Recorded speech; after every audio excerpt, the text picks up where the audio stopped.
Thank you so much for having me here. Thank you for choosing the BAM Center. I'm part of the post-secondary education system, and I have to say I love this place. I'm very glad that you're here. As a special treat, I'm going to throw in two bonuses. One of them is if somebody asks me at the very end a question, how can we know more about this? I will tell you about something that hasn't been announced formally yet, but we just got approved by the Alberta government. So somebody make sure to ask me that question. I want to start out by telling you that I am at Dr. Future on Twitter. I was one of the first guys on Twitter. I could have been at Dr. Creepy. I considered that, and I thought, no, that just doesn't sound good.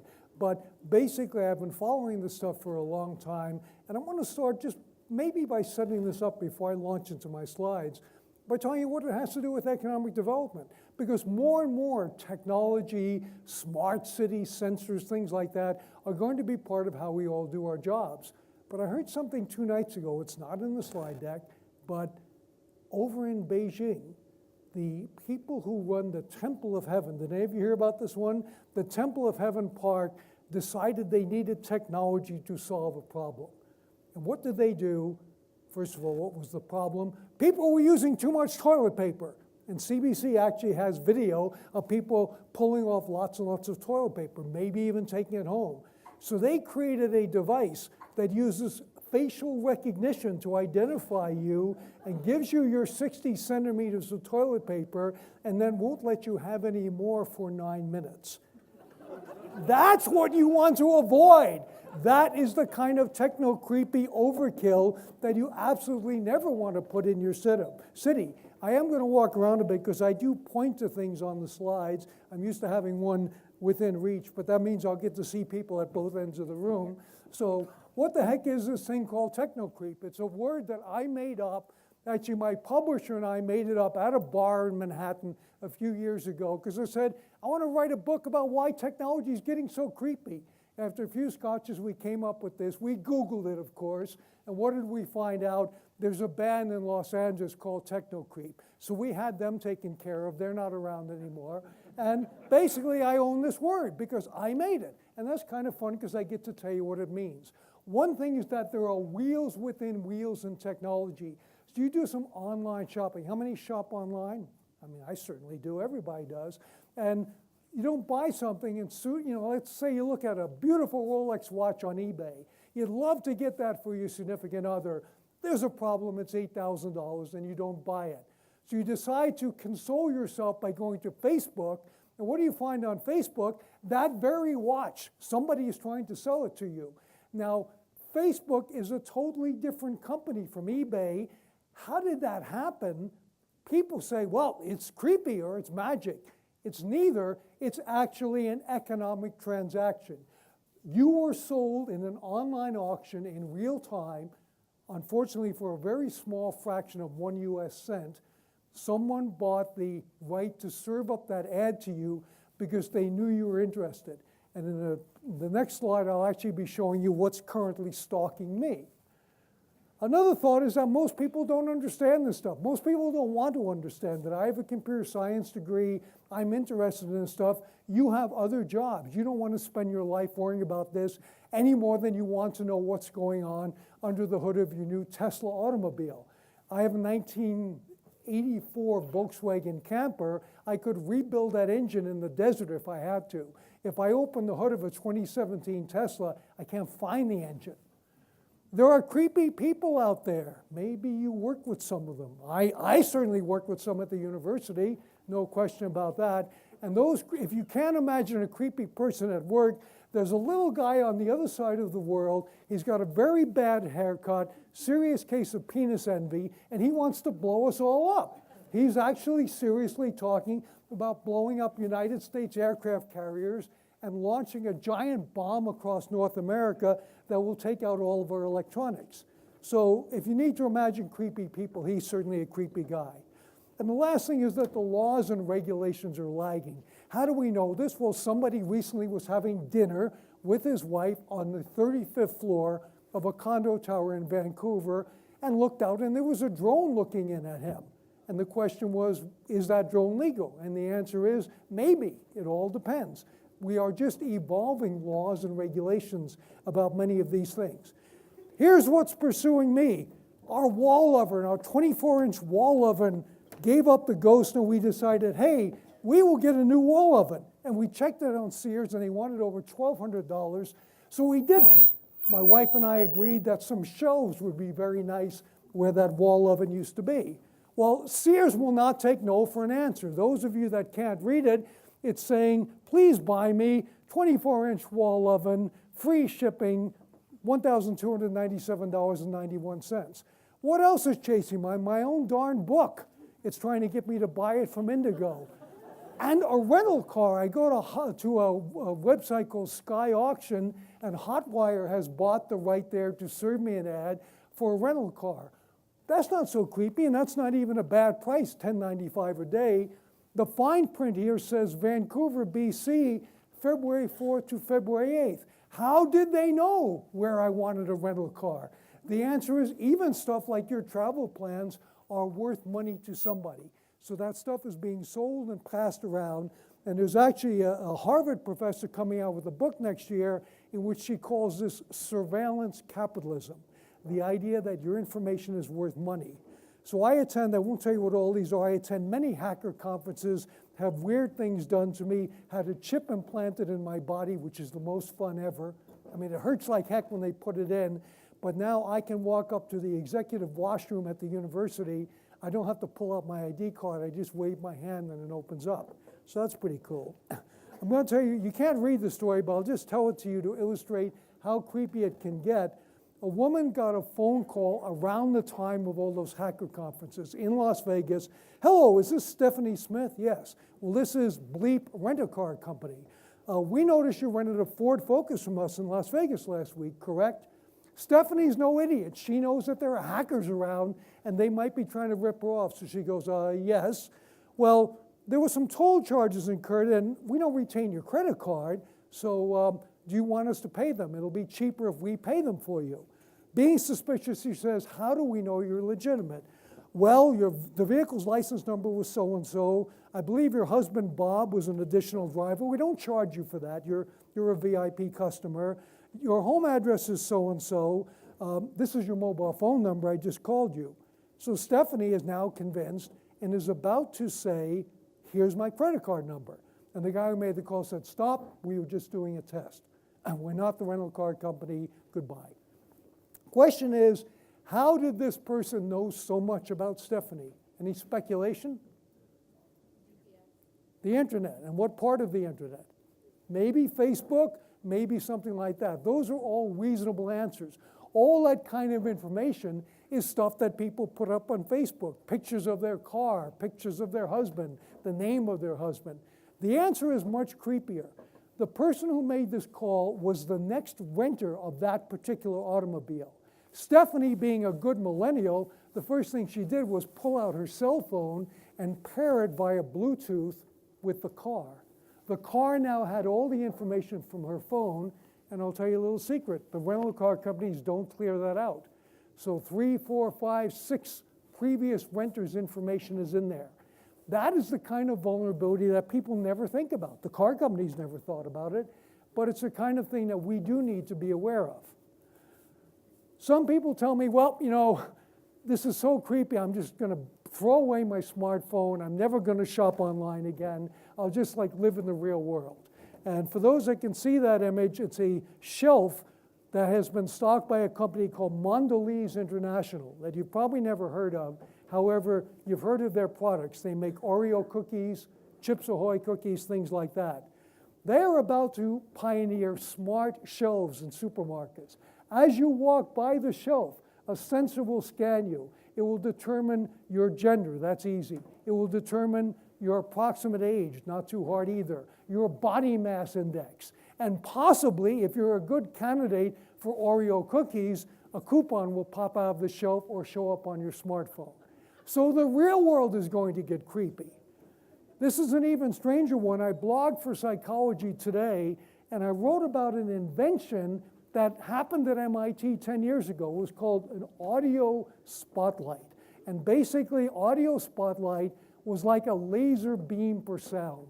I could point it at Rick or at Scott, and I could send sound just to them, and nobody else could hear it. No one had a use for this thing. Suddenly a supermarket down in Australia said, let's hang the thing from the ceiling, mate. We'll put it up here. And every time if you stood right under it, you heard, hello, you can hear me, but no one else can. I'm the voice of your conscience. Do you see those bananas in front of you? They're fair trade bananas. Now, they cost a little more, but you know the right thing to do. Sales of those bananas went up 158%. A small number of people went running out of the store because they were diagnosed schizophrenics. They were now actually hearing voices from the sky. And that's the point about technology. Stuff sits for a while, like 10 years, and then somebody thinks of a use for it. Is there a law against that? Certainly not yet. I think the creepiest place in America, probably in the world, are the Disney theme parks. And I'll give you a little bit of evidence of that. When you go there now, you're offered a wristband that has an RFID tag. So the first thing it does is it gets you into the park. You hold it up to the Mickey Mouse's head, and the gate opens, welcome to Disney World. And your kid even has a band on as well.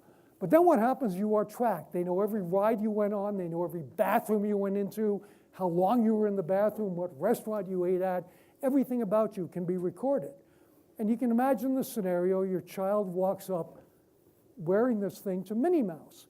And Minnie Mouse already knows your child's name, knows that she's from Okotoks, Alberta, knows that her remaining spending limit for today is $31 US.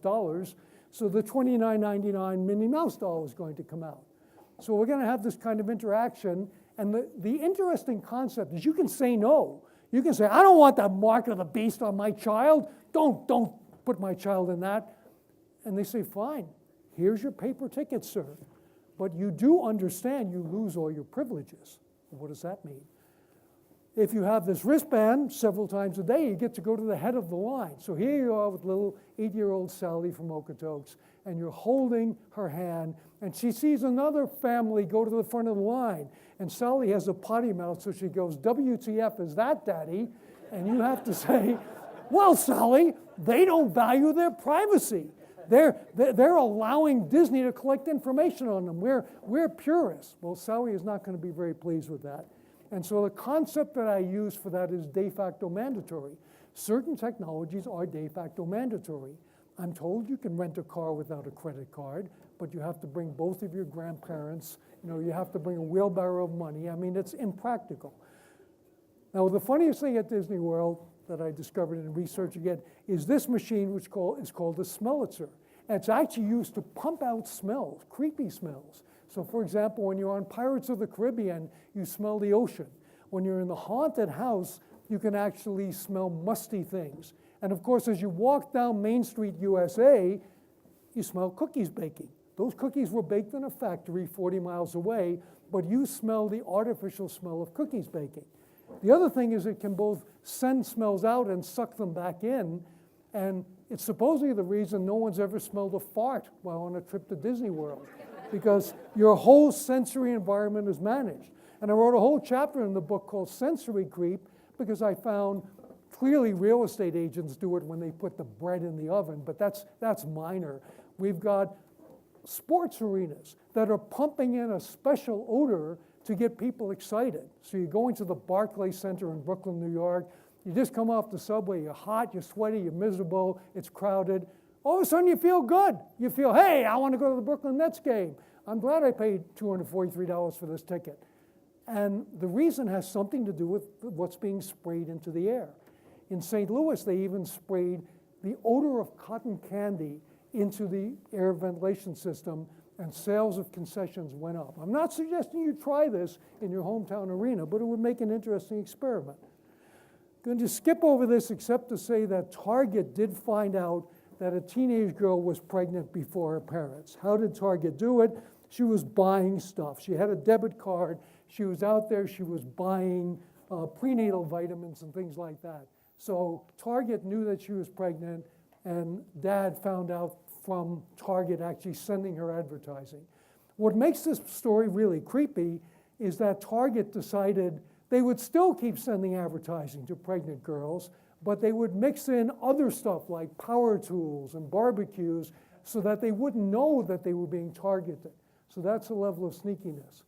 So I'll just mention a few of these. You probably know when you go flying somewhere, the government gets all the information. And I say the government, it now includes the US, the UK, Australia, New Zealand, because all those governments are sharing that information for counterterrorism purposes. So one of the things they get is, did you pay with cash or with a credit card? And what meal did you order? So you may have noticed that there are still some flights that are so long they have to feed you, like Vancouver to Sydney, Australia. And you get meal choices. You can get diabetic meal, you can get kosher meal, Muslim meal. You can bet that somebody somewhere is analyzing your meal choices. So my tactic, and sort of a general idea, is I just switch them up randomly. I'll have the kosher meal, the Muslim meal, the Hindu meal, the diabetic meal, that one's terrible, salt-free meal. So I just give them disinformation. I try not to actually tell them stuff. One of the most interesting things I found, I was at a conference in Singapore, and a guy pulls out from someone in the audience, takes his cell phone and says, let me tell you about yourself from where you've used Wi-Fi. Oh, okay, Royal Bank of Scotland employee site. Now I know where you work. Now, okay, British Airways first class lounge. Oh, you're a high roller. And then he stopped and he said, I didn't know they had Wi-Fi at Hooters. So you're revealing through the Wi-Fi, you now have, if you've used it, the BAM Center's Wi-Fi. And your phone is trying to do you a favor. The next time you log on to it, it won't ask you for credentials or anything, or the Maple Leaf Lounge or anything like that, because it's retained it. The downside of that is you've also given away information to anybody who finds your phone. Skipping that one. Ransomware, I just want to say it's bad, it's terrible. I was quoted by CBC on how a small wine store, the Kensington Wine Market in Calgary, was ransomed last year just before Christmas, and they paid. Somebody took over their computer, some employee entered an email that they shouldn't, clicked on an attachment or something, and now their computer froze up. And they were asked for about $500 in Bitcoin. The guy who owns the wine store had no idea how to get Bitcoin, but he got somebody to do it. He said, look, this is a cost of doing business. I'm going to put it on my tax return as business expense and see if it flies. So he paid the bad guys, and he did get his data back, which he needed because he needed his customer list and so on. The creepiest kind, these are recent people who have been hit, Carleton University, San Francisco Transit. The reason I think it could get really creepy is, think about this scenario. A hospital gets phished, as we call it. So somebody clicks on an email that they shouldn't click on. Right now, what happens to the hospital is the administrator sees a message, you're being held ransom, you can't get at your patient files, so pay us $4,000 and you'll get them back. That's what happens now. What's going to happen in the future is it's going to say, hey, we own you now, but we're not going to encrypt your patient files. That's like an old-fashioned thing to do. We know you have a Siemens MRI machine, a Picker X-ray machine. We actually know the model numbers of those things. We also know that they all have vulnerabilities that haven't been fixed. So, every day we'll just randomly kill a patient until you give us $40 million. I was in San Francisco last month with some hospital administrators, and they said, which one of you wants to be the guy who doesn't pay the $40 million and kills grandma, and that's on the front page of USA Today and the New York Times? And nobody had an answer to that. And in fact, I've taken this to a number of technical experts who don't have an answer. So the whole Internet of Things brings its own kind of vulnerabilities. Okay, just as a little bit of a local thing, because if you drove out from Calgary, you may have come by the Grey Eagle Casino.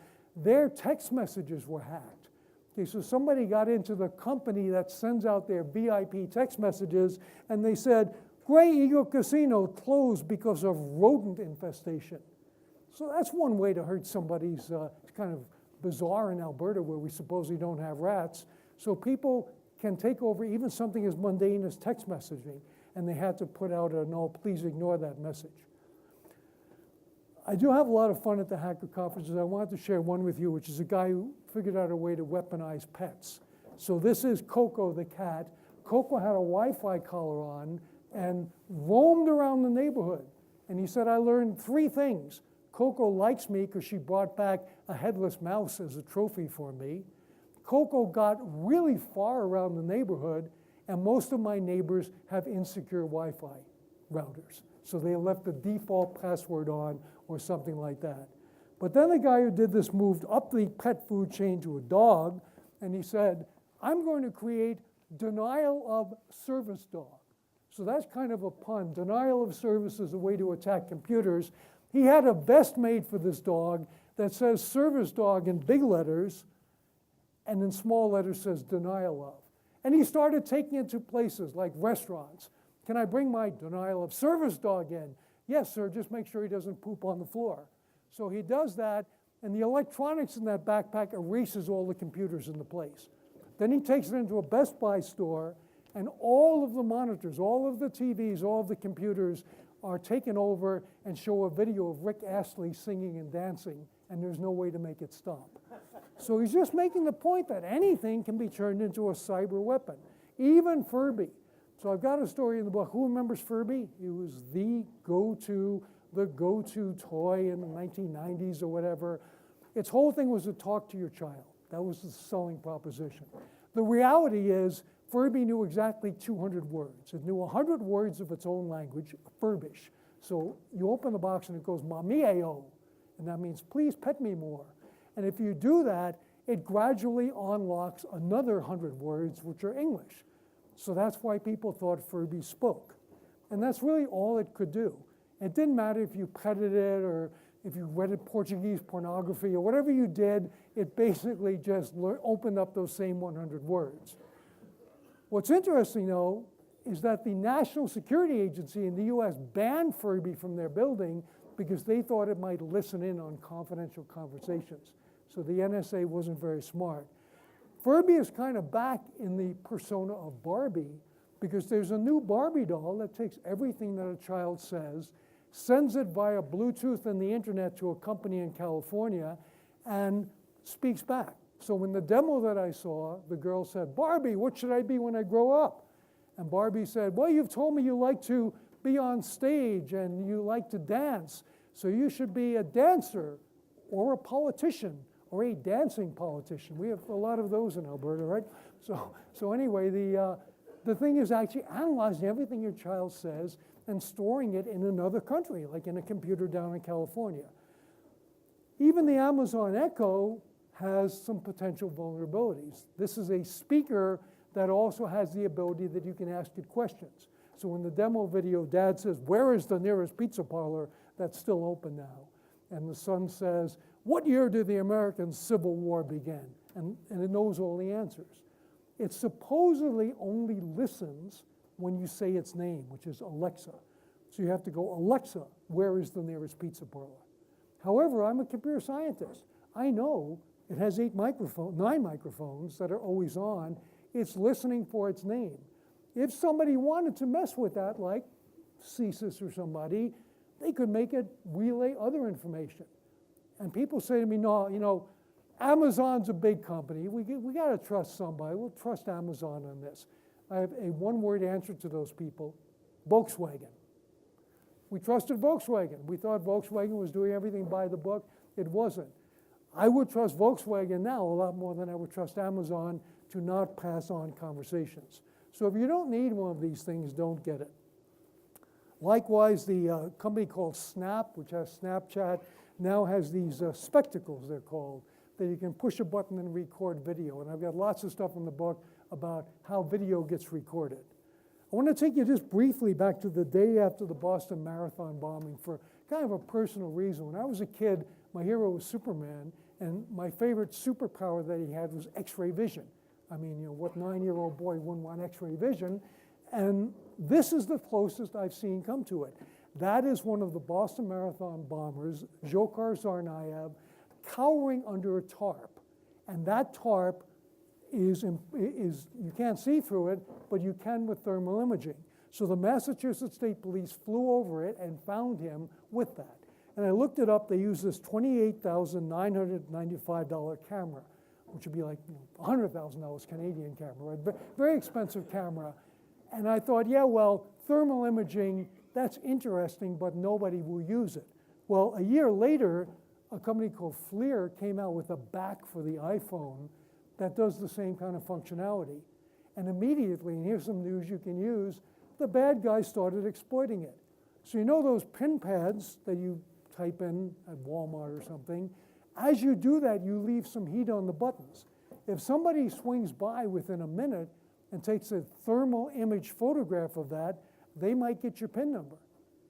You know, here's where a funny thing happens. I give this speech in the United States, and people go, oh yeah, then they'll steal your wallet or your purse.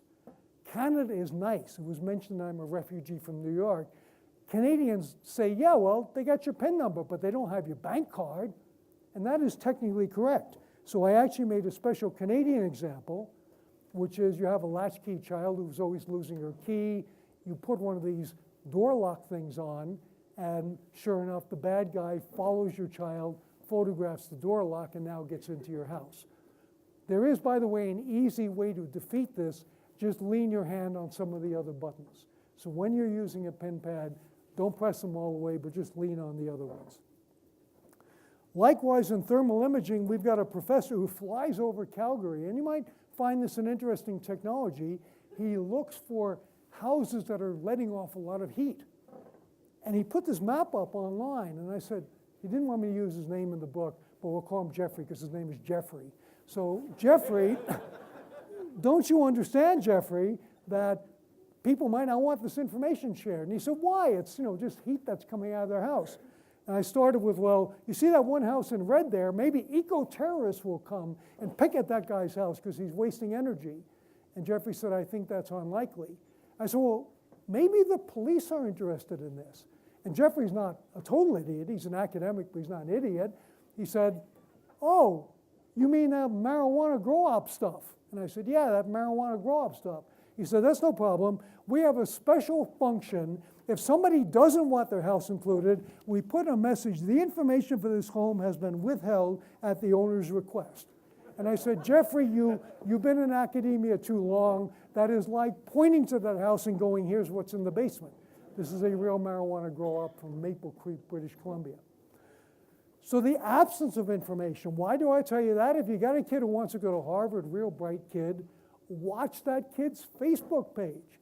Because I can tell you the admissions folks at many schools have a look at it. And if that child is mainly there drinking vodka out of lab glassware and wants to major in chemistry at Harvard, that might not happen.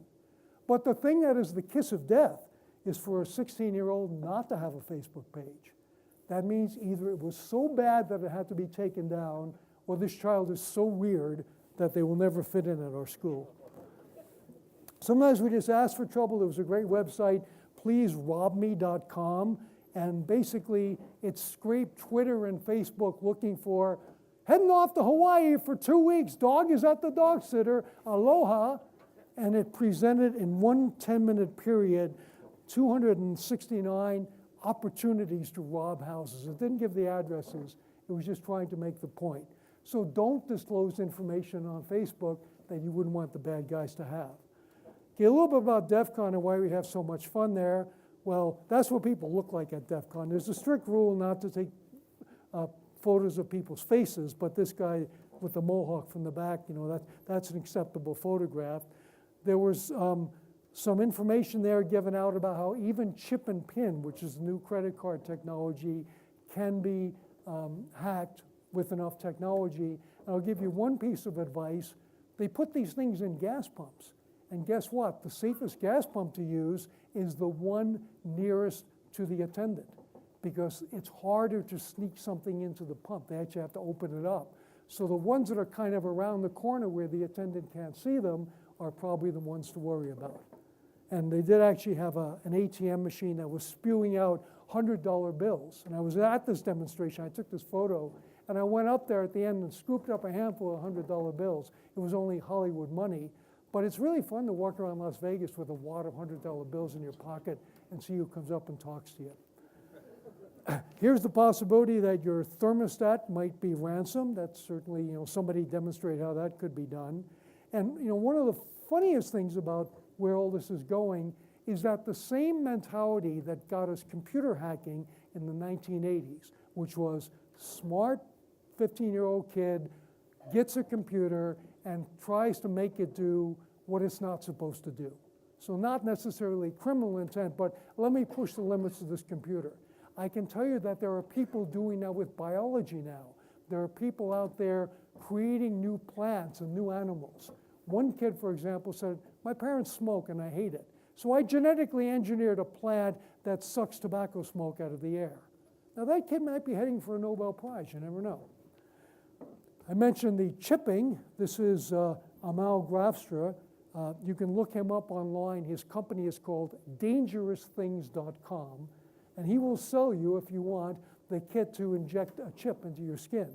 I decided it'd be more fun to have him actually do me, and he did, and he's also doing this young lady here. He did a couple of hundred people, and now we're all walking around like cyborgs. It was actually kind of fun because we all had Band-Aids on the same spot on our hand so we could identify each other.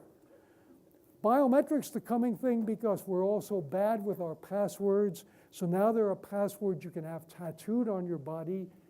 If your boss wants to tattoo you, I think it's time to look for another job. There's a phone that can be tattooed on your skin so you'll never forget your phone. Motorola has a password pill, and the way this thing works is you take it, wash it down with some water, it goes through your digestive tract in 24 hours, broadcasting radio waves.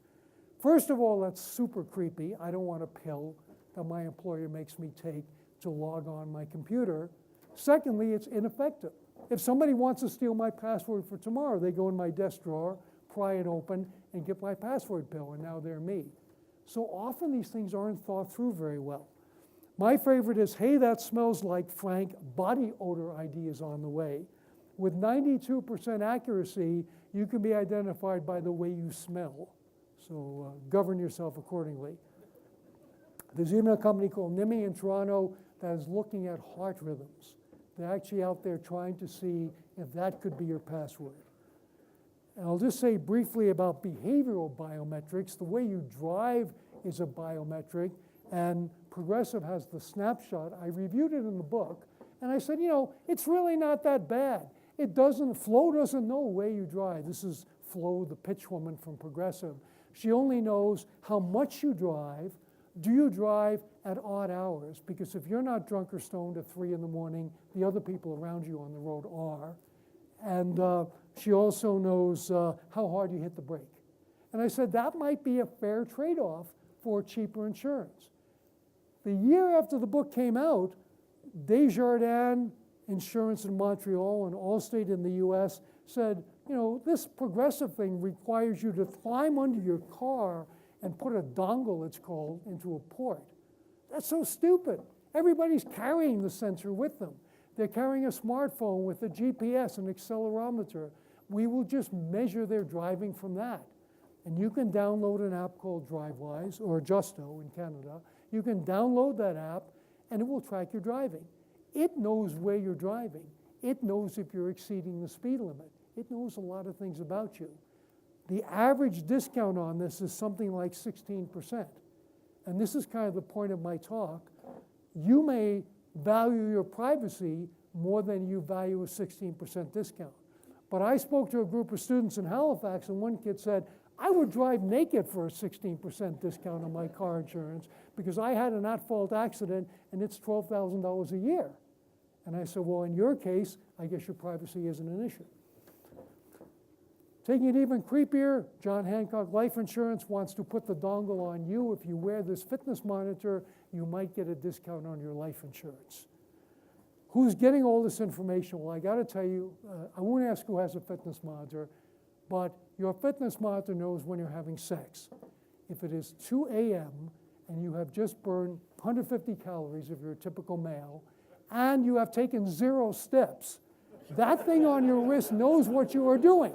There is only one question: who's it going to tell? Hopefully you're in bed with the right person because it has Bluetooth, it can go online. And you know, I do know a guy who has this fitness monitor. Every time he goes 10,000 steps in the day, it goes, Bill achieved his goal. Well, you can imagine what could happen from this.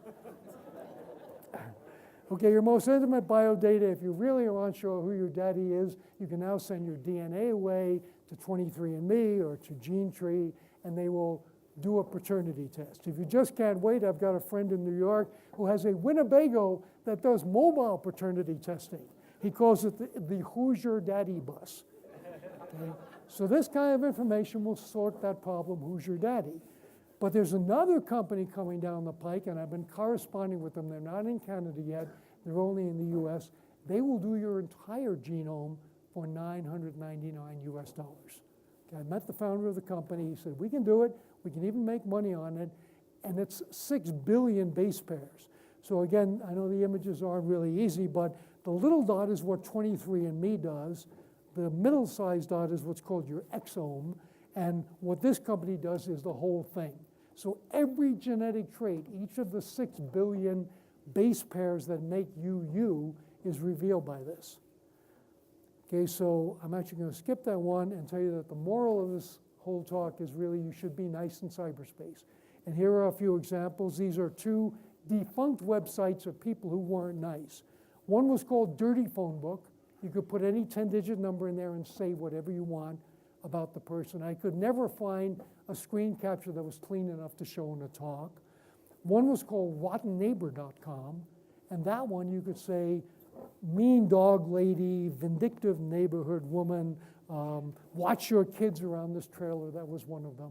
And those comments were all from the US. And people say to me, well, it's an American thing.